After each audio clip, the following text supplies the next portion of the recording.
अस्सलाम वालेकुम। Nervous system के पार्ट 3 के अंदर आपको खुशामदीद। नर्वस सिस्टम का पार्ट 1 और 2 हमने देखा था कि नर्वस सिस्टम पार्ट 1 में हमने देखा था कि नर्वस सिस्टम का डिवीजन हमने देखा था कि नर्वस सिस्टम जो है वो दो हिस्सों के अंदर तकसीम हुआ था। एक हमारे पास सेंट्रल नर्वस सिस्टम था और एक हमारे पास पेरिफेरल नर्वस सिस्टम था। और सेंट्रल नर्वस सिस्टम को हमने देखा था कि वो ब्रेन और स्पाइनल कॉर्ड से हो रहा है। पेरिफेरल नर्वस सिस्टम जो पेरिफेरीज को, इसके अलावा पूरी बॉडी को जो सप्लाई कर रहा है, वो पेरिफेरल नर्वस सिस्टम है। और फिर हमने इसके डिवीजन को देखा था और उसके बाद पार्ट 2 के अंदर हमने मुलाहिजा किया था कि ब्रेन हमारे पास जो है उसके स्ट्रक्चर्स को देखा था। और हमने ये भी देखा था कि ब्रेन को हम 3 हिस्सों में तकसीम कर सकते हैं मेजर टाइप्स के अंदर। और फिर उसके बाद लोब्स ऑफ ब्रेन को हमने देखा था कि वो 4 लोब्स कौन से हैं। और उन 4 लोब्स के फंक्शंस को भी हमने देखा था कि वो कौन-कौन से फंक्शंस अंजाम दे रहे हैं, मेजर फंक्शंस उनके क्या हैं। तो उससे हमें आसानी ये होती है कि कौन सा फंक्शन डिस्टर्ब हो रहा है, तो कौन सा लोब ब्रेन का जो है वो डिस्टर्ब है। और आज जब हम देख रहे हैं तो नर्वस सिस्टम का पार्ट 3 देख रहे हैं। और इस पार्ट 3 के अंदर जो टॉपिक हमारे पास आज रहेगा वो ये रहेगा कि हम न्यूरोपैथिक पेन को देखेंगे कि न्यूरोपैथिक पेन क्या है और न्यूरोपैथिक पेन के टाइप्स क्या हैं। तो आइए ज़रा देखते हैं कि न्यूरोपैथिक पेन क्या होता है। अच्छा, इसके अंदर 2 चीज़ें मैंने ऐड की हैं। एक तो ये है कि मैं खुद बोल रहा हूँ, दूसरा ये कि मैंने इसके अंदर वो डिस्क्रिप्शन लिख दी है जो मैं बोलना चाह रहा हूँ, ताकि आप एक तो सुन भी लें और पढ़ भी लें और फिर देख भी लें। तो 3 एरियाज़ से आपकी लर्निंग हो रही हो और आप बेहतर तौर पर इसको ऑब्ज़र्व कर सकें। तो हम ये देखते हैं कि न्यूरोपैथिक पेन है क्या? आइए देखते हैं न्यूरोपैथिक पेन क्या है? न्यूरोपैथिक पेन जो है वो can happen if your nervous system is damaged, degenerated और नॉट वर्किंग करेक्टली। या तो हमारी नर्व्स जो हैं वो किसी वजह से डैमेज हो जाएँ, कोई इंजरी हो जाए, कोई ट्रॉमा हो जाए या डिजेनरेट हो जाए, कोई वायरल अटैक हो जाए, किसी भी वजह से वो झड़नी शुरू हो जाए, उम्र की वजह से या दूसरी की वजह से या किसी बीमारी की वजह से, तो भी न्यूरोपैथिक पेन हो सकता है। और या वो किसी भी वजह से परफॉर्म सही नहीं कर रही हो, नॉट वर्किंग प्रॉपरली। तो अगर ये तमाम चीज़ें हमारे पास हैं तो ये basically it may lead to the neuropathic pain. दूसरी चीज हमारे पास जो इसमें आती है वो आती है कि neuropathic pain can happen anywhere. या तो ये सेंट्रल नर्वस सिस्टम में भी हो सकता है और पेरिफेरल नर्वस सिस्टम में भी हो सकता है। जरूरी नहीं है कि किसी जगह पर मखसूस हो। तो सेंट्रल और पेरिफेरल नर्वस सिस्टम जो हमने पहली स्लाइड में पहले पार्ट में हमने पढ़ा था कि वो क्या होता है, तो उसके अंदर दोनों में हो सकता है। तो न्यूरोपैथिक पेन जो है वो या तो एक नर्व को भी स्टिमुलेट कर सकता है और एक से ज्यादा नर्व्स को भी जो है वो इफेक्ट कर सकता है। तो कोई एक नर्व बार दफा इफेक्ट हो सकती है और ज्यादा भी हम देखते हैं। अभी जब एक नर्व इफेक्ट होती है तो मोनोन्यूरोथेरेपीज और सेवरल मोनोन्यूरोथेरेपीज के अंदर ये आता है हमारे पास पेन। और इसकी जो मेजर वजह है वो 30% ऑफ पेशेंट्स के अंदर कहा गया है कि डायबिटीज जो है वो मेजर वजह है। डायबिटीज जो है हमारे पास मेजर वजह है न्यूरोपैथी की। और जो बेसिकली सोर्स है न्यूरोपैथिक पेन की वो बहुत सारी हैं, लेकिन डायबिटीज जो है वो मेजर वजह है न्यूरोपैथिक पेन की। तो देखते हैं हम कि न्यूरोपैथिक पेन जो है वो किस किस वजह से कॉज हो सकता है। जो सबसे बड़ी पहली वजह है इसकी वो है post herpetic neuroglia. Post herpetic neuroglia 8% of patients के अंदर होता है। और ये बेसिकली वायरल डिजीज है। और इस ये सबसे पहले तो होता ही है कि अगर आप इसका थोड़ा सा बैकग्राउंड देखना चाहें तो इस वायरस की वजह से जो होता है वो चिकन पॉक्स कॉज होती है। चिकन पॉक्स जब खत्म हो जाती है तो ये वायरस जो है वो डोमिनेंट रहता है और कुछ सालों के बाद ये वापस आता है और फिर ये सिंगल्स कॉज करता है। और इसकी वजह से बेसिकली ये आपके ब्रेन और स्पाइनल कॉर्ड के बराबर में जो है ये इन्फ्लेमेशन कॉज करता है। और उसकी इसी वजह से इसको पोस्ट हर्पेटिक न्यूरोलजिया कहा जाता है। पोस्ट मानी बाद में। तो जो हर्पेटिक डिजीज होने के बाद जो कॉज हो रहा है दैट इज। और ये हर्पेस जूस्टर की वजह से जो डिजीज है उसको हर्पेस जूस्टर कहते हैं। 8% ऑफ पेशेंट जिनमें हर्पेस जूस्टर हो चुका हो और उसकी वजह से जो है वो वायरस जो है वो डोमिनेंट रहता है और फिर वो दोबारा रियकर होता है चंद सालों के बाद और फिर वो पोस्ट हाइपैटिक न्यूरोलजिया कॉज कर रहा होता है। उसके बाद जो हमारे पास सेकेंड कंडीशन है वो है पेनफुल डायबिटिक न्यूरोपैथी, और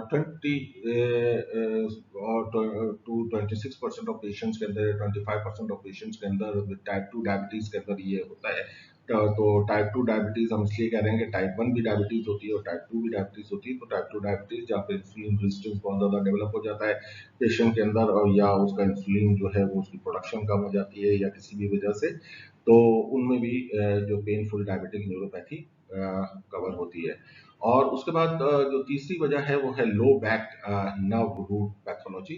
लो back nerve root pathology 10 to 70% of patient में होती है with low back pain. Low back pain अगर पेशेंट के अंदर वो इसमें होता है, और अगर वो परसिस्ट रहे किसी भी वजह से, अब इसमें जो है वो वर्किंग कंडीशंस इन्वॉल्व होती हैं, आपकी जो है वो आर्थराइटिस वगैरह की प्रॉब्लम हो सकती है, उसके अंदर जो है वो स्पॉन्डिलाइसिस वगैरह की प्रॉब्लम हो सकती है, या कोई भी ऐसी प्रॉब्लम जहाँ से स्पाइन्स आपकी इंजर्ड हो रही हैं, तो नर्व रूट पैथोलॉजी कॉज हो सकती है लो बैक के अंदर।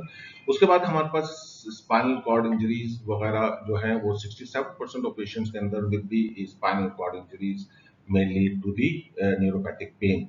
तो स्पाइनल कॉर्ड में इंजरी किसी वजह से भी हो सकती है, ट्रॉमा हो सकता है, एक्सीडेंट हो सकता है, ऑपरेशन के दौरान कोई ट्रॉमा हो जाए या किसी किस्म का मिसहैंडल हो जाए तो न्यूरोपैथिक पेन कॉज हो सकता है। उसके बाद मल्टीपल स्क्लेरोसिस कॉज हो रही है, तो तकरीबन हमारे पास 28% पेशेंट्स के अंदर विद द मल्टीपल स्क्लेरोसिस के पेशेंट में जो है वो न्यूरोपैथिक पेन कॉज हो सकता है।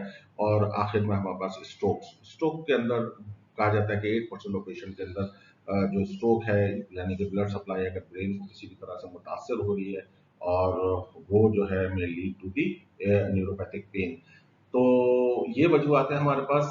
तो न्यूरोपैथिक पेन की वजूहत जो हमने देखी, उसके अंदर कौन कौन सी वजूहत है, उसके अंदर एक तो पोस्ट हेपेटिक न्यूरोलॉजिया है, उसके बाद पेनफुल डायबिटिक न्यूरोपैथी है, low back nerve root pathology है, और स्पाइनल कॉर्ड इंजरीज हैं, मल्टीपल स्क्लेरोसिस है, और स्ट्रोक है। ये मेजर वजूहत हैं जो न्यूरोपैथिक पेन कॉज कर रही हैं। अगर हम टाइप्स को देखें न्यूरोपैथिक पेन के अंदर, तो न्यूरोपैथिक पेन की डिफरेंट टाइप्स हैं जो इफेक्ट करती हैं different parts of the body के अंदर। और अगर हम देखें तो एक अगर नर्व हमारे पास इन्वॉल्व है, अगर एक नर्व हमारे पास जो इन्वॉल्व है तो उसको हम कहेंगे मोनोन्यूरोपैथी, और अगर दो या दो से ज़्यादा नर्व्स इन्वॉल्व हैं तो उसको हम कहेंगे मल्टीपल मोनोन्यूरोपैथी। तो एक नर्व अगर इन्वॉल्व है तो क्या कहेंगे, मोनोन्यूरोपैथी। और अगर एक से ज़्यादा नर्व्स हमारे पास इन्वॉल्व हैं, या दो से ज़्यादा नर्व्स इन्वॉल्व हैं, तो मल्टीपल न्यूरोपैथी कहलाएगी, मोनोन्यूरोपैथी कहलाएगी। तो ये दो टाइप्स हैं न्यूरोपैथिक पेन की। उसके अंदर पहली जो टाइप है वो पेरिफेरल न्यूरोपैथी है, जैसे इसके नाम से जाहिर है ये पेरिफेरल एरिया को ज़्यादा डैमेज करती है। और न्यूरो मानी नर्व और पैथी मानी डिजीज। तो पेरिफेरल न्यूरोपैथी के अंदर जो डैमेज है वो इफेक्ट करता है पेरिफेरल नर्वस सिस्टम को। तो वो इलाके जो पेरिफेरल नर्वस सिस्टम के अंदर, जो हमने पार्ट 1 के अंदर पढ़ा था कि सेंट्रल और पेरिफेरल नर्वस सिस्टम और पेरिफेरल नर्वस सिस्टम किन किन को कवर कर रहा है, तो वो तमाम एरियाज, अब वो कौन कौन से एरियाज हैं जिनको ये न्यूरोपैथिक पेन ज़्यादातर एक्सट्रीमिटीज़ को, बॉडी की एक्सट्रीमिटीज़ को जो है वो चैलेंज करती है। और इसके अंदर कौन कौन से इंक्लूड हैं हमारे पास, लाजमत है हमारे फीट हैं, लेग्स हैं, आर्म्स हैं, और हैंड्स हैं, ये तमाम के तमाम। और अगर हम इसके डायग्राम के अंदर देखें तो ये हमारे पास जो हमारे फीट हैं और लेग्स हैं, ये, और आर्म्स और हैंड्स, हाथ और जो हैं वो हमारे इसमें, और पैर दोनों के दोनों इन्वॉल्व होते हैं। तो पेरिफेरल न्यूरोपैथी जो है वो लाजमत है पेरिफेरीज को कवर कर रही है, और पेरिफेरीज के एरियाज जो है उनको डैमेज कर रही है। अगर पेरिफेरल न्यूरोपैथी के हम सिम्टम्स को देखें कि कौन कौन से सिम्टम्स हमारे पास सामने आते हैं, तो सबसे पहले नमनेस आता है। नमनेस जो है वो स्पेशली हाथ और पैरों के अंदर सुन्न हो जाना, हाथ पैरों का जो है वो नमनेस सामने आती है। स्टैबिंग पेन होता है, यानी कि ऐसा पेन जिसमें दबाना पड़ता है लोगों को, और उसमें उसको आराम आता है। उसके बाद बर्निंग पेन होता है, जलन का एहसास होता है तकलीफ में। और उसके बाद सेंसिटिविटी टू टच जो है वो भी इसमें सामने आती है कि छूने से तकलीफ होती है पेशेंट को। तो पेशेंट कहता है यार मुझे हाथ ना लगाओ, मुझे बहुत ज़्यादा दर्द है। और उसके अलावा कोऑर्डिनेशन जो है वो डिफ़िकल्ट हो जाती है। कोऑर्डिनेशन की डिफ़िकल्टी क्या है कि मतलब आपके चलने में, उठने में, बैठने में आपको सहारे की जरूरत पड़ती है, आप कोऑर्डिनेट नहीं कर पाते, आप जो है वो अपने कदमों को जमा के नहीं चल पाते, और जो है वो आपकी कोऑर्डिनेशन जो मूवमेंट है वो बैलेंस नहीं रहती। उसके बाद मसल्स आपके वीक हो जाते हैं, और आखिर में जो है वो ब्लैडर एंड बॉल अनबाउल जो प्रॉब्लम्स हैं वो सामने आती हैं। यानी आपका पेशाब रोकना आपके लिए मुश्किल हो जाता है, और अर्ज आपको होती है जल्द से जल्द जाने की। तो न्यूरोपैथिक सिम्टम्स के अंदर नमनेस हमारे पास है, स्टैबिंग पेन है हमारे पास, बर्निंग पेन है, सेंसिटिविटी टू टच है, कोऑर्डिनेशन डिफिकल्टी हमारे पास है, मसल्स वीकनेस है, और ब्लैडर बाउल प्रॉब्लम्स है। तो ये सिम्टम्स जब सामने आते हैं तो पेरिफेरल न्यूरोपैथी सामने आती है। उसके अलावा जैसे पेरिफेरल न्यूरोपैथी को हमने देखा था, ऐसे ही अगर हम ऑटोनॉमिक न्यूरोपैथी को देखें तो पेरिफेरल न्यूरोपैथी पेरिफेरल सिस्टम को कवर कर रही थी। ऑटोनॉमिक न्यूरोपैथी हमने जब पढ़ा था हम पहले पार्ट 1 में, तो ऑटोनॉमिक नर्वस सिस्टम वो सिस्टम है जो वो हमारे उन सिस्टम्स को चला रहा है जो खुद ब खुद चल रहे हैं, उसके लिए हमें कोई तकल्लुफ़ करने की नहीं जरूरत पड़ रही। जैसे डाइजेस्टिव सिस्टम है हमारे पास, जैसे हमारा ब्रीदिंग सिस्टम है, जैसे हार्ट हमारा काम कर रहा है, जैसे ब्लड प्रेशर है हमारे पास, या हमारे पास जो है वो डाइजेस्ट सिस्टम है, तो ये ऑटोनॉमिक नर्वस सिस्टम के अंदर ये आ रहा है। तो autonomic neuropathy affect the nerves that control the internal organs and regulate the essential functions such as breathing and digestion. तो जैसे मैं आपसे कह रहा था, जो इंटरनल ऑर्गन्स है हमारे पास, उसमें हमारे पास क्या क्या आते हैं। आंख हमारे पास आ रही है, 6 एरियाज हैं जो इफेक्ट करते हैं। एक तो हमारे पास आंख है, दूसरा हमारे पास ये ब्लैडर है, डाइजेस्टिव सिस्टम है हमारे पास इफेक्ट कर रहा है, हार्ट और ब्लड वेसल्स हमारे पास इफेक्ट कर रही हैं, और उसके बाद सेक्स ऑर्गन्स हमारे जो है इफेक्ट कर रहे हैं, और स्वेट ग्लैंड्स आखिर में जो है वो हमारे पास, जहाँ से हमारे पसीना का अखराज होता है, वो भी हमारे पास जो है वो इफेक्ट करते हैं। तो ये ऑटोनॉमिक नर्वस सिस्टम खासतौर पर, जैसे हम कह रहे थे, इसके नाम से जाहिर है, ये उस सिस्टम को कवर करता है जो बेसिकली खुद ब खुद काम करते हैं, और उसके लिए हमें अपनी कोशिश और काविश की जरूरत नहीं पड़ती।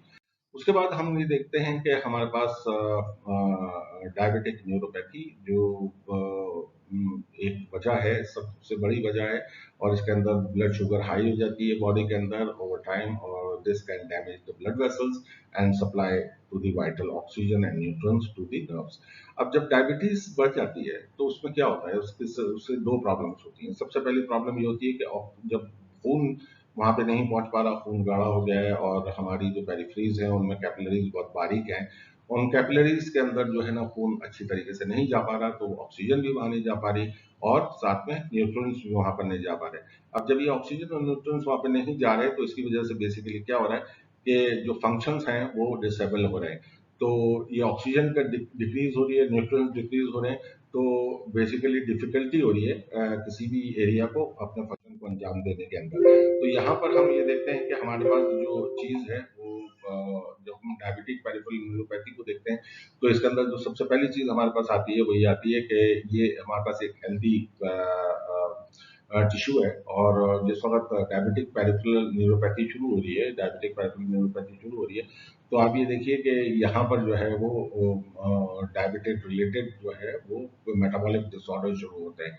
जब मेटाबॉलिक डिसऑर्डर्स यहाँ पर शुरू होते हैं, डायबिटिक रिलेटेड मेटाबॉलिक डिसऑर्डर्स, तो उसके बाद हमारे पास जो कैपिलरीज हैं वो डैमेज होना शुरू होती हैं, और कैपिलरीज के डैमेज होने के बाद जो इंजरीज हैं वो शुरू होती हैं, और पेशेंट जो है वो उसकी वेसल्स को इंजर्ड होनी शुरू होती हैं, कैपिलरीज इंजर्ड शुरू होती हैं, और फिर ये ब्लड सप्लाई बहुत ज़्यादा मुतासर हो जाए तो नेक्रोसिस कॉज हो रहा होता है, और टिश्यूज डेड होने शुरू हो जाते हैं। तो डायबिटिक पेरिफेरल न्यूरोपैथी जो है वो starting from healthy tissue to necrosis, ये एक अमल होता है लाजमत है, इसलिए वजह से डायबिटीज़ को कंट्रोल करना बहुत ज़रूरी होता है, और खासतौर पर पेरिफेरीज के अंदर ब्लड की सप्लाई को यकीनी बनाना ज़रूरी है। उसके बाद हम जो देखते हैं वो प्रॉक्सिमल न्यूरोपैथी को देखते हैं। प्रॉक्सिमल न्यूरोपैथी लाजमत है, इसके नाम से जाहिर है, एक तो प्रॉक्सिमल हमारे पास वर्ड यूज होता है और एक डिस्टल होता है। प्रॉक्सिमल माने करीब की चीजें, और डिस्टल माने दूर की चीजें। तो ये रेयर टाइप की नर्व डैमेज होती है जिसके अंदर प्रॉक्सिमल न्यूरोपैथी कॉज होती है। प्रॉक्सिमल माने वो एरिया जो हमारे करीब के हैं, जैसे हमारे फूला है, हिप्स हैं। तो this type of nerve damage usually one side of the body and can effect हिप्स, बटक and thighs, जैसे मैं आपसे कह रहा था, ये इन एरियाज को ज्यादातर इफेक्ट करती हैं। उसके बाद हम ये देखते हैं कि proximal neuropathy can cause severe pain and difficulty with the movement and as well as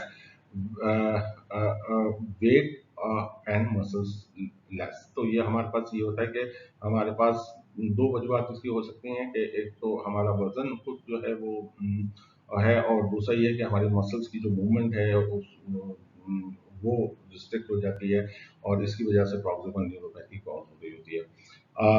ये हमारे पास जो तीसरी इसकी वजह है वो है कंप्रेशन मोनोन्यूरोपैथी। कंप्रेशन इसके नाम से जाहिर है कि वो एरिया जिस जगह के ऊपर किसी भी किस्म का कंप्रेशन हो रहा हो, यानी दबाव हो रहा हो, अगर और उसके अंदर मोनोन्यूरोपैथी यानी कि एक नर्व कोई भी कंप्रेस हो रही हो, तो कंप्रेशन मोनोन्यूरोपैथी रिफर्स करती है to the damage of a single nerve. जैसे मैं आपसे कह रहा था, एक नर्व इसके अंदर जो है वो खासतौर पर कहीं पर भी कंप्रेस हो रही होती है किसी भी वजह से, और ये कंप्रेशन की वजह से इंजरी कॉज हो सकती है, और narrowing of the blood vessels की वजह से ब्लड की जो सप्लाई है वो रिस्ट्रिक्ट हो सकती है, और नर्व को वो इफेक्ट कर सकती है।